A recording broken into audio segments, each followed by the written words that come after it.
Hello friends, कैसे हो आप सब। आई होप कि सभी अच्छे होंगे। आपका स्वागत है आपके पसंदीदा YouTube channel Kamran sir Jhansi पर। दोस्तों, आज हम बात करने जा रहे हैं घनमूल और घन के बारे में। क्या होता है घन और क्या होता है घनमूल, बहुत बेसिक से समझेंगे।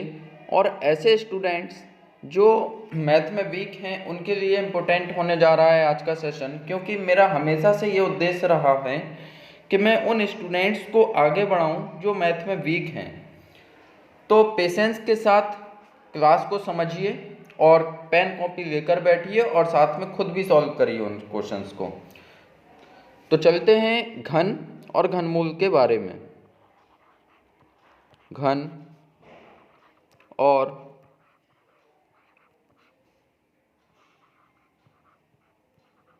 घनमूल।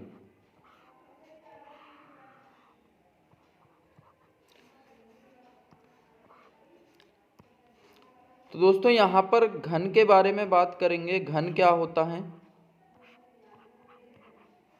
जैसे क्यूब कहते हैं। घन जो होता है, जब हम किसी संख्या का उसी संख्या में 2 बार गुणा कर देते हैं तो जो गुणनफल प्राप्त होता है वह हमारा घन कहलाता है। जैसे कि एग्जाम्पल लें कि अगर हम 7 का 7 में 2 बार और गुणा करते हैं, 7 गुणे 7 गुणे 7, तो इससे जो गुणनफल प्राप्त होगा 7 सत्ते 49, और 49 सत्ते होता है 343, 343। तो इस तरह से जो 343 हमें मिला, ये 343 है वर्ग क्यूब, घन कहा जाएगा। 343 को घन कहा जाएगा। और जिस संख्या का हम गुणा कर रहे होते हैं ये घनमूल कहा जाता है। क्यूब रूट कहा जाएगा इसको, क्यूब रूट। और इसको क्यूब कहा जाता है। ठीक है, आई होप कि इतना आपको समझ में आया होगा। कुछ और एग्जाम्पल लेके देखें। जैसे कि अगर हमें 8 का क्यूब फाइंड करना है तो उसको हम प्रदर्शित करेंगे कि 8 के ऊपर घात 3 लगा दी जाएगी, तो इसको कहा जाता है कि 8 का घन ज्ञात करना है, क्यूब ज्ञात करना है। तो इसका मतलब होता है कि 8 का 8 में ही 3 बार गुणा करिए। दोस्तों, कोई भी संख्या हो ऐसी, 8 हो, 9 हो, 12 हो, 25 हो, 1000 हो, 15,000 हो, कोई भी हो, आपको अगर घन ज्ञात करना है तो उसी संख्या में उसी संख्या का 2 बार और गुणा कर दीजिए। तो 8 9 64, और 64 अट्ठे होता है 512। तो इस तरह से 8 का जो घन हुआ वो हुआ 512, और जो 8 है ये इस 512 का घनमूल हुआ, ये हुआ इसका क्यूब रूट। ठीक है, अब आगे चलते हैं। घन आप समझ गए क्या होता है, जब हम किसी भी संख्या का उसी संख्या में 2 बार और गुणा कर दें तो वह संख्या घन कहलाती है। अब बात करते हैं कि घनमूल क्या होता है। घनमूल, देखिए, किसी भी संख्या का घनमूल ज्ञात करने के लिए, जैसे कि एग्जाम्पल अगर हम लें 64, इसका हमें क्यूब रूट फाइंड करना है और उसको प्रदर्शित किया जाता है संख्या चिन्ह करनी के ऊपर 3 लगाते हैं और रूट लगा देते हैं। तो इस तरह से इसका मतलब होगा कि हमें 64 का क्यूब रूट फाइंड करना है। अब 64 के आप फैक्टर करोगे, गुणनखंड करोगे, तो 2 से कट जाएगा, 2 तिया 6, 2 दूनी 4, फिर 2 से कटेगा, 2 एकम 2, 2 छिक्के 12, फिर 2 से कटेगा, 2 अट्ठे 16, फिर 2 से कटेगा, 2 चौके 8, और फिर 2 से कटेगा ये 2 दूनी 4, और फिर 2 से कटेगा एक बार। तो इस तरह से दोस्तों हमें गुणनखंड प्राप्त हो गए, और इसको हम लिख सकते हैं 2 गुणे 2 गुणे 2, कितने बार 2 आया, 1 2 3 4 5 6, 6 बार आया ना, 4 5 और 6। तो इस तरह से जो गुणनखंड प्राप्त होते हैं दोस्तों, इन गुणनखंडों का आप 3 3 का पेयर बना लेते हो समान संख्या के, संख्याएं समान होनी चाहिए, उनमें 3 3 का आप पेयर बना लोगे और एक पेयर से, एक समूह से एक नंबर बाहर आएगा। इसी तरह से 2 समूह हमारे बने हैं तो 2 नंबर बाहर आ जाएंगे और 2 दूनी 4। जो गुणनफल होगा यही हमारा घनमूल कहलाएगा, क्यूब रूट कहलाएगा। ठीक है, इतनी बात आपको समझ में आई।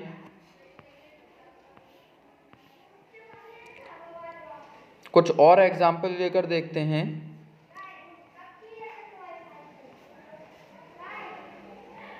जैसे कि अगर हम लें क्यूब रूट हमें फाइंड करना है 0.027, इसका फाइंड करना है क्यूब रूट। तो दोस्तों जब भी हम किसी भी संख्या का क्यूब रूट फाइंड करते हैं, अगर वो दशमलव में है तो आप दशमलव को इग्नोर कर दो।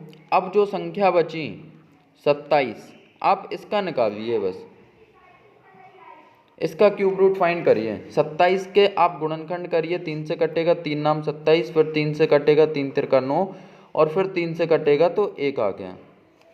अब 3 के गुणनखंड बने कितने? 3। तो कितने समूह बन जाएंगे? एक समूह, मतलब 1 3 बाहर आ जाएगा, ये 3 हो गया अपना। लेकिन फाइनली ये आंसर नहीं हुआ। आंसर करने के लिए आप देखिए कि जो दशमलव था वो इकाई अंक से 3 स्थान पीछे था। इकाई अंक से 3 स्थान आप पीछे जाएंगे, 1 2 और ये 3, तो 3 अंक पीछे था ना, तो आप 3 लिखिए और इसका 1/3 निकाल दीजिए। तो 3 से 3 गया, 1 बचा ना, तो जो पॉइंट आएगा ना, जो दशमलव आएगा वो आंसर में इकाई से 1 अंक पीछे आ जाएगा। यहाँ पर ये आ जाएगा पॉइंट, और पीछे जब कोई भी होल नंबर नहीं है, पूर्ण संख्या नहीं है, तो आप क्या लगा दोगे? 0 लगा दोगे और यही आपका आंसर हुआ। 0.027 का क्यूब रूट हुआ 0.3। ठीक है, और एग्जाम्पल लेकर देखते हैं।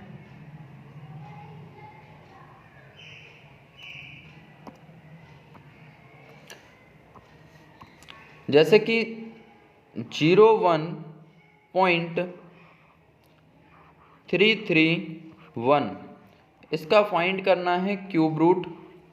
चलिए देखते हैं। आप पॉइंट को हटा दीजिए और बिना पॉइंट के अब इसके फैक्टर करिए। 1331 के गुणनखंड करिए। 1331 को आप काटिए, किस संख्या से ये कट जाएगा? तो ये कटेगा 11 से। 11 एकम 11 बचा 2, 11 दूनी 22, फिर बचा 1, 11 एकम 11, फिर 11 से जाएगा 11 एकम 11, फिर 1 बचा 11 एकम 11, फिर 11 से जाएगा और फिर एक बार आ गया। तो इस तरह से गुणनखंड बने 11 गुणे 11 गुणे 11। तो कितने फैक्टर बने? 3 बने ना। तो इस तरह से 3 समूह बने। 3 समूह में, 3 संख्याओं में एक समूह बनकर तैयार हुआ ना। तो 3 संख्याएं जब बन गई तो उस 3 संख्याओं का क्या होता है? एक समूह कहलाता है, और एक समूह से एक संख्या बाहर आती है 11। तो इसका तो आ गया 11 अगर पॉइंट ना होता। लेकिन अगर पॉइंट है तो यहाँ पे काउंट करिए कितने इकाई अंक से कितने अंक पीछे है पॉइंट?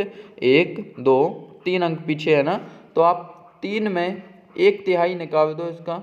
3 से 3 कटा तो कितना बचा? 1। मतलब जो पॉइंट आएगा ना वो कितने अंक पीछे आएगा? इकाई से 1 अंक पीछे आएगा। मतलब यहाँ पर 1 और फिर पॉइंट और ये 1। इकाई से 1 अंक पीछे पॉइंट आ जाएगा, 1 अंक इकाई का हो गया और फिर पॉइंट आएगा और फिर नंबर आ गया, होल नंबर। तो 1.1 इसका आंसर हुआ। इसका क्यूब रूट हुआ 1.1। ठीक है,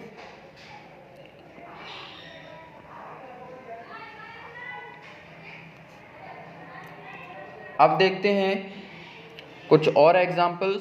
जैसे कि 0.000216, इसका फाइंड करना है क्यूब रूट। तो क्यूब रूट फाइंड करने के लिए आप पॉइंट को हटा दीजिए। अब जो नंबर बचा वो बचता है आपके पास 216, और 216 के आप करिए गुणनखंड। तो ये कटेगा 2 से, 2 एकम 2 0, 2 अट्ठे 16, फिर 2 से जाएगा 2 पंचे 10, 2 चौके 8, फिर 2 से जाएगा, 2 दूनी 4, 1 हासिल, 2 सत्ते 14, फिर आपका 2 से जाएगा। अब 27 आ गया तो ये 3 से कटेगा दोस्तों, 3 नाम 27, फिर ये 3 से कटेगा, 3 त्रिका 9, और फिर 3 से कटेगा तो ये एक बार कटेगा। गुणनखंड देख लीजिए क्या बने। गुणनखंड बन रहे हैं अपने 2 गुणे 2 गुणे 2, 2 गुणे 2 गुणे 2, 3 बार 2 आया ना, और 3 आया है अपना 3 बार, 3 गुणे 3 गुणे 3, ठीक है ना। तो अब दोस्तों इन गुणनखंडों में से हमें 3 संख्याओं का समूह बनाना है इस तरह से, और एक समूह से एक नंबर बाहर आ जाता है। 2 के 3 बन गए थे ना संख्याएं, तो 3 संख्याओं में से एक संख्या बाहर आ जाएगी। इसी तरह से 3 बार आ रहा था तो एक समूह बन गया, और एक समूह से एक संख्या बाहर आ जाएगी, तो 2 तिया 6 हो गया। लेकिन ये अपना फाइनल आंसर नहीं होगा। यहाँ पर देखोगे कि जो पॉइंट लग रहा था, दशमलव आ रहा था, वो इकाई से कितने अंक पीछे था। तो यहाँ पे आप देखिए कि 6 1 अंक, 2 अंक, 3 अंक, 4 अंक, 5 अंक और 6 अंक आ रहा था ना। तो 6 का 1/3 ज्ञात कीजिए, तो 3 दूनी 6, मतलब जो दशमलव आएगा ना वो इकाई से 2 अंक पीछे आएगा। जहाँ पर आपका आंसर आ रहा था उसमें इकाई से 2 अंक पीछे दशमलव लगा दीजिए। तो यहाँ पर 6 आ रहा था, लेकिन आप कहोगे सर एक अंक तो एक ही है, अब 2 अंक लाएँ कहाँ से। तो आप पीछे 0 लगा सकते हो, 0 6, अब 2 अंक हो गए ना, और 2 अंक पीछे आप पॉइंट लगा दीजिए, और पॉइंट के पीछे कुछ भी नहीं है तो आप 0 लगाएंगे। 0.06 आपका फाइनल क्यूब रूट हुआ, 0.000216 का। ठीक है, आई होप कि आपको ये बात समझ में आ गई होगी कि क्यूब रूट कैसे निकालना है, और यही मेथड आप सीखिए। और इसके अलावा भाग विधि होती है जो काफ़ी डिटेल मेथड है, उस तरह से आपको तो स्कूल में भी नहीं करना है और फिर कंपटीशन में तो करना ही नहीं है, काफ़ी डिटेल मेथड जाता है। इसका मैं आपको ट्रिक अगर बता दूं कि क्यूब रूट आप कैसे फाइंड कर सकते हो बहुत आसान तरीके से। तो देखिए, जैसे कि मुझे अगर फाइंड करना है कि कोई नंबर है जो कि नॉन परफेक्ट क्यूब नंबर है, जो कि परफेक्ट क्यूब नहीं है किसी संख्या का, तो यहाँ पर हम फाइंड कर लेते हैं। जैसे कि हम निकालें 68 का क्यूब रूट क्या होगा, और 68 जो है ये परफेक्ट क्यूब नंबर नहीं है। तो इसका अगर हमें क्यूब रूट फाइंड करना है तो आप 68 के पीछे देखिए कौन सा ऐसा नंबर है जो कि परफेक्ट क्यूब होता है। 68 के पीछे देखिए और 68 के आगे देखिए। तो 68 के पीछे आप सभी को पता है कि जो 64 होता है वो एक परफेक्ट क्यूब नंबर है 4 का, ठीक है ना। और 68 के आगे कौन सा नंबर होता है जो कि परफेक्ट क्यूब नंबर होगा, तो वो होता है 125, ठीक है। अब यहाँ से आप देखिए कि जो छोटा नंबर होगा ना, ये 125 होता है 5 का क्यूब, तो जो छोटा होगा उसको लिखा जाएगा नीचे। यहाँ पर फाइनल आंसर जो आएगा वो छोटे वाले से आएगा, तो यहाँ पे आप लिखेंगे 4, ठीक है। अब देखते हैं यहाँ पर, अब आप देखिए इन दोनों संख्याओं का अंतर 68 और 64 में कितने का अंतर है, 4 का। तो इस 4 को आप लिख दीजिए यहाँ पर। फिर आप देखिए कि ऊपर वाली संख्याओं में 64 और 125 में कितने का अंतर है। तो 64 और 125 में यहाँ पर आप देखिए तो 125 से 64 को घटा दीजिए, अंतर आपका आ जाएगा।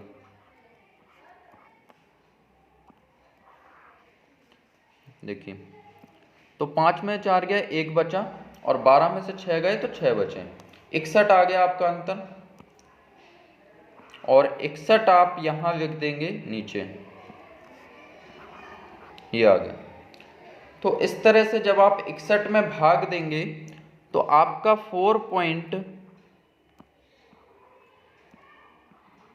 दोस्तों भाग देकर देख लीजिए, 61 का भाग 4 में जब हम देंगे तो नहीं जाएगा, तो क्या लगा देंगे, पॉइंट लगा देंगे और यहाँ पर 40 हो जाएगा। अभी भी नहीं जाएगा तो यहाँ पर 0 बढ़ाएंगे और यहाँ पर एक और 0 आगे लगा देंगे। अब हो गया ये 400, है ना। तो 6 6 36, 6 7 42, 7 बार पढ़ने पर ज़्यादा हो जाएगा तो 6 बार आप गुणा करोगे, 61 गुणे 6 और देखेंगे 6 बार में आ रहा है 6 6 6 36, 366 आ रहा है ना 6 बार में, तो यहाँ पर लिख दिया जाएगा 366। और जो कि घटाने पर बचेगा आपका 10 में से 6 जाएगा तो 4 बचेगा, 9 में से 6 का जाएगा तो 3 बचेगा और यहाँ पर 3 बचा, 3 में 3 गया 0, क्योंकि आगे हासिल दे दी थी तो 34 बचा। अब 34 में फिर भाग नहीं होगा तो आप क्या करोगे, आगे 0 लगा दो, 340 हो गया। अब 6 पंचे होता है 30, तो 5 बार गुणा करोगे आप 61 में और 5 बार गुणा करने से 5 एकम 5 5 छक्का 30, 305 आ गया। तो 0.065 यहाँ पे 305 आ गया और बचेगा आपका घटाने पर 35। ठीक है, तो ये से रहने दो, आप पॉइंट के 2 से 3 अंकों तक निकाल दिया करो। तो पॉइंट के बाद आ रहा है अपना 065, तो ये लगभग में आंसर होता है। तो इसका जो क्यूब रूट होगा 4.065 होगा 68 का। ठीक है, इतनी बात आपको समझ में आ गई। किसी भी संख्या का अब आप क्यूब रूट आसानी से ज्ञात कर सकते हो और क्यूब भी आप फाइंड कर सकते हो। अब दोस्तों कुछ उदाहरण पे बात कर लेते हैं, जो अपन ने वर्ग समझे, वर्गमूल समझे, कुछ उदाहरण समझते हैं जो कि वर्ग और वर्गमूल पर आधारित होंगे। तो चलिए बात करते हैं कि 0.81 का स्क्वायर रूट फाइंड करिए। और ये अंडरस्टूड होता है कि आप करनी पर 2 लगाइए या ना लगाएं, वो ऑटोमेटिक अंडरस्टूड आपको मानना है कि अगर करनी पर कुछ भी नहीं लगा है तो वो स्क्वायर रूट फाइंड करना है आपको। और 0.81 का स्क्वायर रूट फाइंड करने के लिए आप पॉइंट को इग्नोर कर दीजिए, क्योंकि जो 81 है ना, ये एक परफेक्ट स्क्वायर नंबर है। इग्नोर कर दीजिए पॉइंट को। और 81 का गुणनखंड विधि से आप स्क्वायर रूट फाइंड कर सकते हो। तो ये कटेगा 3 से, 3 दूनी 6, बचा 2, 3 सत्ते 21, फिर 3 से कटा 3 नाम 27, फिर 3 से कटा 3 तिरका 9 और फाइनली यहाँ फिर 3 से कटेगा 3 एकम 3। ठीक है, तो फैक्ट अपने जो गुणनखंड बने वो बन रहे हैं 3 गुणे 3 गुणे 3 और गुणे 3।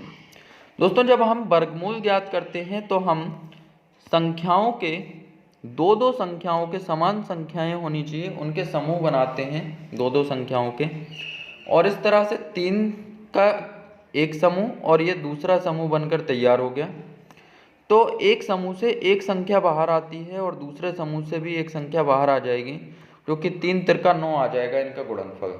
और जो 9 हुआ ये 81 का ये वर्गमूल हुआ और 81 जो है इसका वर्ग हुआ। लेकिन दोस्तों हमें 81 का नहीं 0.81 का वर्गमूल ज्ञात करना था। तो आप देखेंगे कि 0.81 में यहाँ पर जो पॉइंट था वो पीछे इकाई अंक से 2 अंक पीछे था। तो वर्गमूल ज्ञात करते समय अगर इकाई अंक से 2 अंक पीछे था तो 2 लिखेंगे और उसका आधा कर देंगे, 2 का आधा होगा 1। तो अब जो फाइनल आंसर आएगा आप उसमें 1 अंक पीछे पॉइंट लगा देंगे, तो यहाँ पर आपका जो आंसर निकल कर आएगा 0.9 आ जाएगा। इकाई अंक से 1 अंक पीछे पॉइंट लग जाएगा तो फाइनल आंसर हुआ 0.9। समझ में आया होगा आपको। अब इसी तरह से अभी हमने घनमूल भी ज्ञात किए और अब हम ज्ञात करेंगे ऐसी क्वेश्चन जो एग्जाम में पूछे गए हैं। ठीक है, एक क्वेश्चन लेते हैं और बेसिक सा क्वेश्चन है। क्वेश्चन ये है कि यदि √256 भागे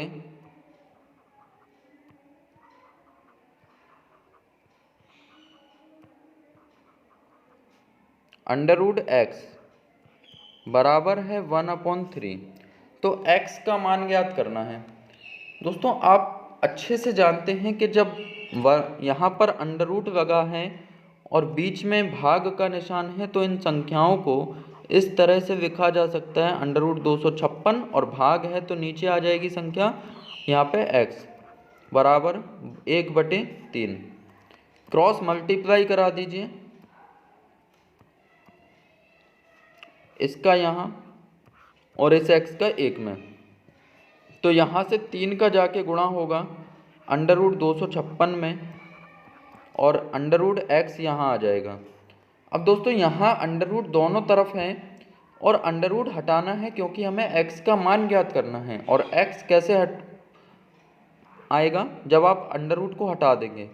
तो यहाँ पर आप ये करिए कि दोनों तरफ वर्ग कर दीजिए। ये पता कैसे चलेगा कि वर्ग करना है, तो आप देखिए अगर दोनों साइड रूट आ जाए संख्या में और जिस संख्या का आपको रूट फाइंड करना है वैल्यू, वो संख्या पर रूट है, तो आप दोनों तरफ स्क्वायर कर दीजिए। और स्क्वायरिंग बोथ साइड जब हम करेंगे तो यहाँ पर 3 का स्क्वायर हो जाएगा 9। 256, एक बात याद रखिए कि जब 256 किसी भी संख्या के ऊपर अंडर रूट होता है, जैसे कि 256 है, तो जब हम इसका स्क्वायर करेंगे तो 256 ये अंडर रूट हटता है अगर, तो इस संख्या के ऊपर ये जो करनी आपको हमने बताया था, ये जो होता है करनी पर 2 होता है। अगर हम ये अंडर रूट हटाएंगे तो इसे हम करनी को लाकर घात में 1/2 लिख सकते हैं, 1/2 लिखा जा सकता है। और सबसे ऊपर आपने देखा कि घात 2 है। दोस्तों अगर 2/2 घात के ऊपर घात हैं, यहाँ पर है 1/2 और यहाँ लिखा हुआ है 256 और गुणे में है 2, तो 2 से 2 ये कट जाएगा और 256 की घात कितनी बची, 1। ठीक है, इस तरह से अंडर रूट कैंसिल होता है। जब हम वर्ग करते हैं किसी भी संख्या का तो अंडर रूट कैंसिल हो जाता है, तो ये आ गया 256। और यहाँ पे जब वर्ग होगा तो इसी तरह से जब हम अंडर रूट किसी संख्या पर होगा और उस संख्या का वर्ग करेंगे तो अंडर रूट कैंसिल हो जाएगा, अंडर रूट हट जाएगा। और x की जो वैल्यू आएगी, 9 का गुणा कर दीजिए, 9 × 54 की 4, 5 हासिल, 9 × 45 और 5 हो गया 50 कि 0 5 हासिल, 9 दूनी 18 और 5 हो गया 23। तो फाइनली आपका जो आंसर हुआ वो हुआ 2304। इतनी बात आपको समझ में आई होगी। ठीक है, तो आज के लिए यहीं तक रखते हैं। उम्मीद है कि आपको समझ में आया होगा और नेक्स्ट सेशन में और डिस्कस करेंगे और सवालों पर और एग्ज़ाम में आए हुए हर एक एग्ज़ाम ओरिएंटेड क्वेश्चन की बात करेंगे। दोस्तों अगर आप इसी तरह के बेसिक और ट्रिक दोनों सीखना चाहते हैं, बहुत छोटी छोटी चीज़ें मैं लेकर चल रहा हूँ। अपना जो लेवल है ना, आपके अनुसार मैंने बना दिया। एग्ज़ाम में इस तरह से करना नहीं होता है, लेकिन एक बेसिक नॉलेज, जो स्टूडेंट्स ऐसे हैं जो वीक हैं काफ़ी, उन्हें यही नहीं पता कि वर्ग होता क्या है, घन क्या होता है, घनमूल कैसे निकाला जाता, तो पहले तो ज़रूरत है कि बेसिक सीखें। और ट्रिक मैंने पहले ही अपलोड कर दी है अपने चैनल पर, आप ट्रिक्स को देख सकते हैं। और अभी जब मैं आगे और भी टॉपिक्स कराऊंगा तो काफ़ी ट्रिक्स, आप ऐसे ऐसे मेथड सीखेंगे ना कि बस देखिए और आंसर करिए। तो पहले मैं वीक स्टूडेंट्स को उस लेवल पर लाना चाहता हूँ और फिर सभी को एक साथ चलाना चाहता हूँ। तो दोस्तों अगर आप इस चैनल पर नए हैं तो चैनल को सब्सक्राइब करिए और मुझे सपोर्ट करिए, जिससे मैं और अच्छी अच्छी वीडियो यहाँ पर आपके सामने प्रस्तुत करता रहूँ और आपका भी फ़ायदा होता रहे, आप अच्छी अच्छी ट्रिक्स को सीखते रहें। अभी मैं आगे चलकर काफ़ी ट्रिक्स डिस्कस करने जा रहा हूँ। ठीक है दोस्तों, थैंक यू।